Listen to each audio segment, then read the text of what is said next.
Naku po. Hello! Ako po si Myra Manibog and welcome to Confessions of a Sinner. Medyo matagal tayong walang video ng confessions, pero marami akong updates sa TikTok. If you want to know the latest about me, you can follow me on TikTok. Ano bang TikTok ko? I think it's Myra Manibog Official. Follow me on TikTok. Ayan. As you can see, nandito pa rin tayo sa hospital sa Makati Med. I've been here since July 25. My gosh. Ang tagal. More than a month. Diba? Ano ng petsa ngayon? Today is April, sure ba? As today is September 2, April ka naman dyan. September 2, so more than a month and 7 days. A month and 1 week na, diba? Nagdadala yung aking lips. Ang tagal ko na rito. For those of you who do not know what happened to me, kung hindi kayo nakapanood ng vlog ni Julius Babaw, or hindi ako napapanood sa TikTok, I'll give you a short history. So, in 2010, di ba, alam naman natin sa mga followers ko na nagkaroon ako ng major operation kasi nagkaroon ako ng cyst sa liver, tingnan nyo and inalis yung 13 cm na cyst na yon and pinutol yung left lobe ng liver ko. Hepatectomy yung tawag nila. Tapos 10 years after, tama ba? Yung pinutol na liver na yun ay nagkaroon ng abscess. Ano po ang abscess? Ang abscess po ay nana or infection. So, na-infection siya. So, I started having fever, on and off na high fever, tapos vomiting, nagsusuka ako on and off since September of last year. Not knowing kung ano yung nangyari, punta ko syempre ng hospital. Actually, nagpunta ako ng hospital September 15, if I'm correct, kasi September 14, death anniversary ni Mama. So, nagpunta kami ng Subic para sa event. Tapos, hindi na ako mapakinabangan kasi sa biyahe pa lang sa car, suka na ako ng suka. Tapos, ang taas-taas ng lagnat ko. So, pagdating ko dun sa yate, ang sarap-sarap nila, kumakain silang lahat habang ako ay nakahiga doon sa cabin, sa baba. Kaya nga, ayun na nangyari. So, that was September last year. So, na-confine ako sa hospital for a week. Lahat ng test, ginawa, CBC, etc., ultrasound, etc. Walang nakita until finally, sabi ng doctor ko, baka sa colon. So, I had a major colonoscopy. I had a colonoscopy.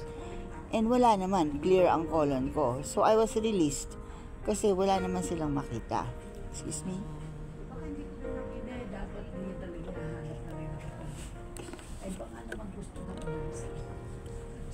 Yun ang nangyari. So, nagpasko, nagbagong taon, nag-birthday ako. Diba, if you know, nag-travel pa kami sa Hong Kong ng family ko. And then, pagdating ng May, ito na naman ulit. Nagkaroon na naman ulit ako ng fever on and off, tapos suka na naman ako ng suka. So, dinala na naman ako sa hospitals. This time, a different hospital kasi wala nga nang nagawa dun sa first hospital, hindi nila nakita dun. So sabi ko, let's go to a different hospital to get a different opinion. So different hospital, different opinion. Pagdating dun, wala rin silang nakita. On my 6th day, I think, or 7th day, meron akong yung doktora ko sa IR, sa, ano ba yung IR? Basta yun, yung IR, who was very nice to me and very kind, and I really appreciate her. Thank you, Doktora. I'm sorry, I cannot remember your name. Sa dami ng naging doctors ko for the past 3 months. Okay, so yun. So, pinisil-pisil niya yung tiyan ko, and meron siyang napisil. Pagpisil niya ganun, ay, aray, tumanon ako. Sabi niya, uy, masakit yan. O sige, sabi niya, i-ano natin, ipa-CT scan natin. So, nag-order siya ng full abdominal CT scan. Nag-fasting ako ng 12 hours. And then, nung nag-full abdominal CT scan ako, doon nakita na meron niya akong abscess sa liver. So anong ngayon? Anong kailangan gawin? Thank God, nalaman na kung anong reason ba't ako may sakit, diba? So, anong kailangan gawin? Ito na ngayon. So, ang kailangan gawin ay tanggalin, syempre, yung abscess, i-drain. So, hanap sila ng surgeon who can do it. Unfortunately, sa hospital na yon, parang ilan lang yata yung surgeon nila. And the surgeon that was assigned to me cannot do it kasi birthday niya daw, sabi niya. And we were in a hurry kasi 7 days na ako doon, diba? So, on the 8th day, ayaw niya pa rin kasi sabi niya sa akin, kung nagmamadali ka, then go back to Angeles City kung saan mo pinaputol yung liver mo. Tama ba yun? Diba? That's what the surgeon, the unprofessional surgeon told me. Anyway, I won't mention his name, pero he knows who he is. So, waiver ako sa hospital na yun, and I decided to go home. Sabi ko, uwi na muna ako, pahinga ako kahit mga 1 week lang muna sa bahay. And tsaka na natin ibalik to a different hospital. Uwi ako sa bahay, upo ako sa salas. When I was about to go up to my room, hindi na ako makaakit ng hagdan. Isang step lang hindi ko na kaya. So, namilipit na ako sa pain. So, my daughter had to rush me to a different hospital now, diba? So, mas malayo. Pero much better hospital. Pagdating doon, yun na, doon nagpunta si Julius. And, ayun, nagkaroon ako ng procedure. Drain na yung aking liver hanggang okay na ako, diba? So, I was released. Nung na-release na ako, meron pa akong pigtail. Ano ang pigtail? Just so you know, bigyan ko kayo ng trauma, mga bata. Ito ang pigtail, yan. Yan ang pigtail. Itong liquid na nakikita nyo dito, yan yung nana. Yan yung abscess na nakukuha doon sa liver ko. Nung umuwi ako from the 3rd hospital, dalawa to. Isa dito sa middle part of my stomach, and isa dito sa lower part of my breast, no? So, dalawa siya. So, after a month na meron ako nito, na nasa bahay lang ako, hindi ako, sa bahay lang, and I'm taking medications, antibiotics, everything, wala nang lumalabas. So, wala nang nadidrain. So, sabi ko sa daughter ko, balik na tayo doon kasi wala nang nakukuha, so paalis na natin. So, nung bumalik kami doon, the doctor, actually, kasalanan ko, kasi gusto ng doctor magpa-CT scan muna ako bago alisin. Pero dahil sobrang tight na yung budget, kasi nakatatlong hospital na kami, plus yung HMO card ko na max out na, hindi ako nakapagpa-CT scan. So, nakiusap kami na alisin na lang kahit without the CT scan. And the doctor obliged, inalis niya. And then the day after, immediately, nilagnat ako ulit at nagsuka ako ulit ng nagsuka. Then, mga 1 week, tiniis ko yun. Naging routine, every 2 a.m., sumasakit, humihiw ako sa sakit, and then, nagsusuka ako. So, sabi ko sa daughter ko, halika na, punta na tayo ulit sa hospital. So, kakalipat lang namin noon ng bahay kasi we moved house dahil gusto ng daughter ko mas malapit. Closer kami sa Manila, malayo kasi yung Cavite. Kasi she's moving back with us dahil may sakit nga ako. Siguro nag-worry ang baby girl ko. Salamat naman, di ba? So, she's going to be moving back with us. So, lumipat kami ng Parañaque. So, yun, dinala ako dito sa Makati Med, which is where I am now. Yan, Makati Med, MMC. Okay, so that's the point. Okay, so ngayon, anong point nung story ko na yun? Alam nyo, I had, syempre nandito ka lang sa ospital, mag-isa ka lang, nag-iisip ka. Before this kasi, before all this happened, I challenged God. Talagang I challenged God. Ito ba yung naka-record? Ayun, naka-record siya. So, I challenge God. What do I mean by challenging God? Naaway ko siya. Sinabi ko sa friend ko, sa best friend ko na, ayoko na, I don't believe in God anymore. Sabi ko, ayoko na magdasal. Sabi ko, Lord, galit ako sa'yo. Sabi ko, tatampo ako sa'yo. Kasi dasal ako ng dasal, Ang tagal-tagal-tagal mo sumagot, ang tagal mo sagutin. Siningi ko lang naman sa'yo, bigyan mo ng hit song yung anak ko, yun lang. Sabi ko, diba, I'm so wagamama, alam mo yung wagamama, selfish. I'm so wagamama, sabi ko, hiningi ko lang naman sa'yo, bigyan mo ng hit song yung anak ko, mahirap ba yun? Deserving naman siya, sabi ko, maganda naman, magaling naman, mabait naman, pure-hearted naman. Pag sumikat yan at yumaman, maraming matutulungan tao. Ba't ayaw mong ibigay? Ba't yung ibang tao dyan? Kung ano-ano lang ginagawa, sumisikat. Sabi ko, ayoko na, sabi ko, hindi na ako magdadasal. But before that, before I challenge him, every day, nag-worship song ako sa kwarto. Every morning, paggising ko, nag-play ako ng worship song for mga 30 minutes yon na pinag-play ako sa YouTube to fill the room, and nilalakasan ko, hopefully hanggang sa hallway, umabot at sa baba, yung worship song ko. Tapos I challenge him. Parati ko naman challenge si Lord, so I did not think anything about it. Then I stopped praying. Diba?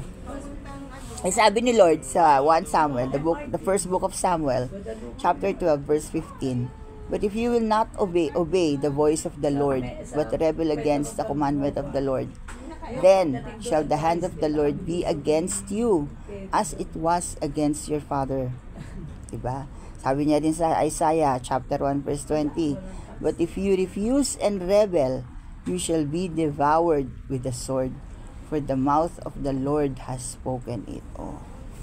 So, hindi tayo pwedeng magrebelde sa Diyos. Hindi tayo pwedeng magmayabang. Di ba? Totoo naman yun. Bakit tayo magmamayabang? Who are we? We are dust. And to dust we shall return. Hindi ba? So, I realized that nung nandito ako sa hospital. I think God made me realize that.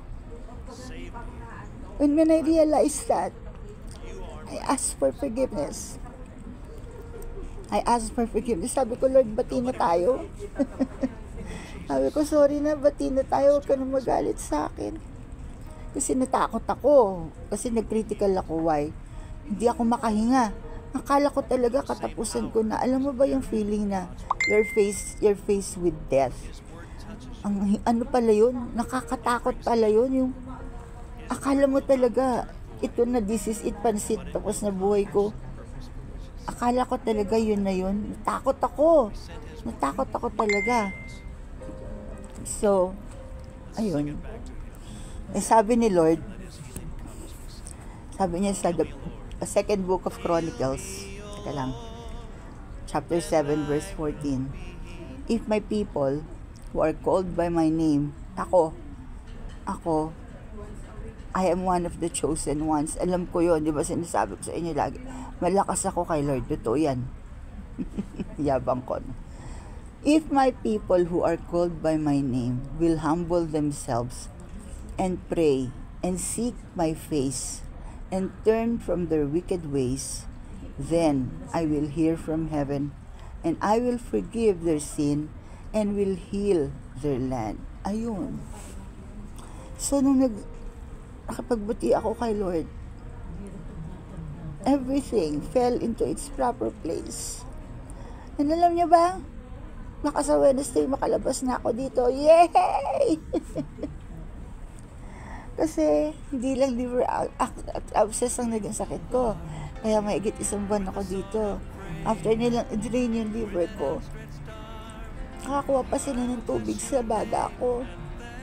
So, drain din nila yung baga ko. 2 beses. Kasi pagka-drain nila ng baga ko, next ray, meron pa ring tubig. Nagkaroon ulit ng tubig. So, drain ulit. Tapos nagkaroon ulit. So, they decided, lalagyan na ng pigtail. So, naglagay sila ng pigtail. Ang masama pa, yung pagkakadrain ng baga, pagkakatlagay ng tubig sa baga ko, meron siyang compartments. Hindi lang siya basta tubig. Meron siyang parang mga jelly na matitigas na nagsiseparate doon sa liquid sa baga ko. Kaya yung baga ko hindi siya makapump ng husto kasi tumatama siya dun sa mga compartments na yon. So naglagay sila ng pigtail to take out everything. And ngayon, wala na akong pigtail sa baga. Ang sakit nun, nung may pigtail sa baga, may tubo sa baga. Apakasakit, and ang hirap-hirap huminga. But now, I hope, and I really pray, I trust in the Lord's promise. This has passed. Natapos na. Diba? This chapter of my life is now done. I can move on from here and face a different problem. A different challenge, no? Lord, tatay ko, alam ko mahal mo ako, and alam ko, believe na believe ko sa akin. Pero pwede ba, bawasan mong konti yung pagka-believe mo sa akin kasi hindi na ako bata at saka hindi na ako kasi lakas ng dati. Bawas ng konti kasi minsan, ang bigat na Lord. Minsan, alam mo ba, nakaluhod na ako lumalakad, Lord. Patayuin mo naman ako, ha? Ayan. God is so good. He is so good. And I am so bad. I'm so bad. I don't deserve Him. And yet, He loves me. Kaya kapatid, ikaw din, mga nanonood sa akin. Siguro meron sa inyo, you're losing hope. Kala nyo, wala nang future. Ito na to, diba? Hindi ko alam anong problema nyo. Pera ba yan? Pag-ibig ba yan? Iiwan ka ba ng asawa mo? Sinabihan ka ba ng asawa mo? Mas mahal niya yung kabit niya? Ano man problema mo? May sakit ka rin ba kagaya ko? Kapit ka lang kay Lord. Kasi hindi ka bibitawan ni Lord. Basta wag kang bibitawan. Alam mo, basta kapit ka sa Kanya, makikita mo you will find peace. Basta surrender mo sa Kanya lahat. Suko mo sa Kanya lahat. Tapos pag binigay mo sa Kanya, magtiwala ka. Talagang tiwala. And forget about it. Forget about it. Just live one day at a time. Just learn how to breathe in. Hindi ako marunong. And breathe out. Breathe in. And breathe out. And makikita mo, you will feel better. Let's pray. In the name of the Father, and of the Son, and of the Holy Spirit. Amen. Lord God, our Father, ang haba-haba na naman ng vlog ko. Pasensya ka na po. I enjoy talking about you. I enjoy lifting you up. I enjoy praising your name. I enjoy ipagyabang ka sa buong mundo. Sana, Lord, kahit konti, kahit isa lang, meron tayong mabless sa video na to. Sana, Lord, kahit isa lang, merong mahawakan at mahil sa message natin. Send forth your Holy Spirit. Now, Lord, touch everyone who is watching this video. Yakapin mo sila, Lord, ng mahigpit para sa akin. Pulungan mo sila at sabihin mo sa kanila, I love you. Everything is going to be okay. We believe in you, Lord. We accept you as our personal Lord and Savior. And we surrender to you all our burdens. We humble ourselves before you because we know that we can do nothing without you, Lord. Thank you. Thank you for your mercy. Thank you for your grace. Thank you for your love. Thank you for your peace. Thank you, Lord, for your healing. And thank you for your providence. Ang susunod kong problemahin, Lord, ay ang pambayad ng hospital. 2 million. Kaya mo yan, Lord. Kaya natin yan. 2 million lang, sus. Kaya natin yan, Lord. Kaya natin yan. Hindi ako kinakabahan. Kasi alam ko, kung magbabayad yan. Salamat, Panginoon. Maraming salamat po. In the name of the Father, and of the Son, and of the Holy Spirit. Amen. Ayan. So, tulungan niyo ako, mga kapatid, for your travel needs. Book your tickets, kahit ticket lang sa amin. Magka Travel, hanapin niyo sa Facebook. Magka Travel, pareho lang po ng presyo. Wag na kayong maghanap sa ibang website o sa ibang travel agency. Kahit yung ticket lang sa akin yun nakunin, ha. Tulong nyo na kay Mama Myra yon. And don't forget to like and to subscribe to my channel para ma-monetize naman tayo. And also, always remember, God is good all the time. God loves you. And I love you with the love of the Lord. Thank you. Have a great day. Bye. See you next time.